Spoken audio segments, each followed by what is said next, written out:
Okay, it is Monday, August 24th. I'm Tom Novak. This is your Bring Me the News Novak Weather Update. We're focusing on severe weather, or at least the potential for severe weather here over the next 12 hours across portions of the upper Midwest. More specifically now, I'm thinking portions of southern and central Minnesota and into western Wisconsin. So right about in this area here, and if we just place where the Twin Cities Metro is located, you can see that area that I'm concerned about is right over the Twin Cities Metro. So, and this visible satellite loop is kind of showing its hand already now, at least as far as where the severe weather may occur. And I'm focusing, I got my eyes focused on this storm here that now is over south central Minnesota. Now I expect this whole area here, you can see these cumulus clouds now starting to bubble up here over southern and central Minnesota.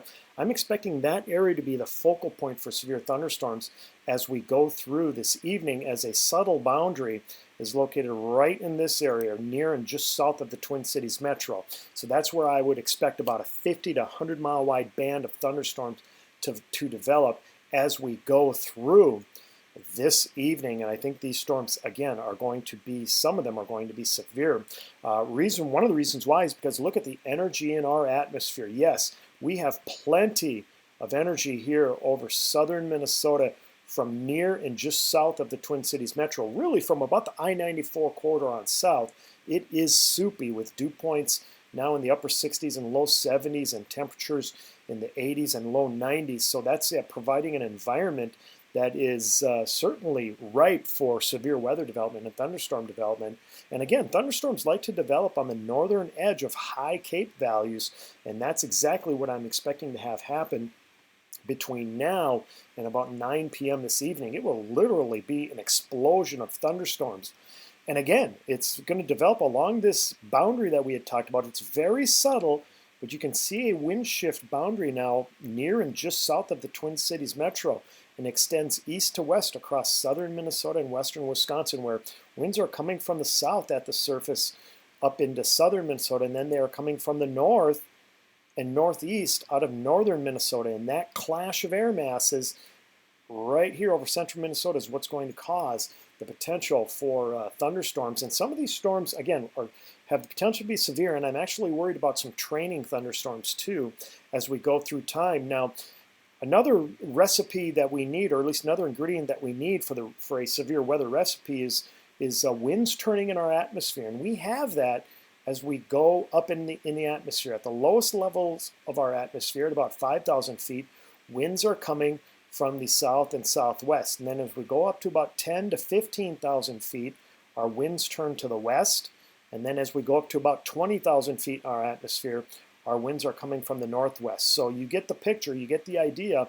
We are getting a turning of winds as you go up in our atmosphere overhead, and that is another ingredient, an important ingredient needed for not only the development of thunderstorms and some of them being severe, but then also the maintenance or the maintaining of the severe weather throughout a period of time. And again, the ingredients are there for that to happen this evening and into the overnight hours. Now, future radar from the NAM-NEST computer model guidance, and I want you to focus on what's going to happen right here near and just south and west of the Twin Cities. Watch what happens as we go through the early evening hours as storms literally explode right near the Twin Cities Metro and much of, or at least portions of southern and central Minnesota. Again, I'm expecting this to be about a 50 to 100 mile wide band of thunderstorms, and I am worried that they're going to train over the same area, which means they're going to develop over and over again over the same area, which would produce heavy torrential rains and perhaps even some urbanized or small stream flooding. In fact, the NAM 3K computer model guidance shows this narrow but impressive area of rainfall over the next 18 hours. This is up through 7 a.m. tomorrow morning. There may be some rain totals that are going to be exceeding 2 inches. In fact, some places may get 3 to 4 inches of rain. Plus, when all is said and done, as these storms train over the same areas over and over again. And again, here's where the Twin Cities Metro is located. Now, because of all that, we do have, as I mentioned, the potential for severe weather. And the area that I've really got my eye focused on is located right over southern and central Minnesota. Basically from about the Twin Cities Metro on west and near and along the I-94 corridor. That's the area that I've really got my eye on right now. But I am thinking that this area of most inclement weather may have to be shoved just a little bit further south, maybe 20 to 30 miles. We'll see how things transpire over time, and we'll be keeping a close eye on radar.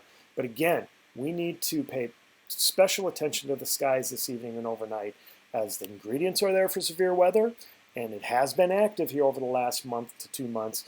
So no reason why we won't get another severe weather outbreak as we get into this evening.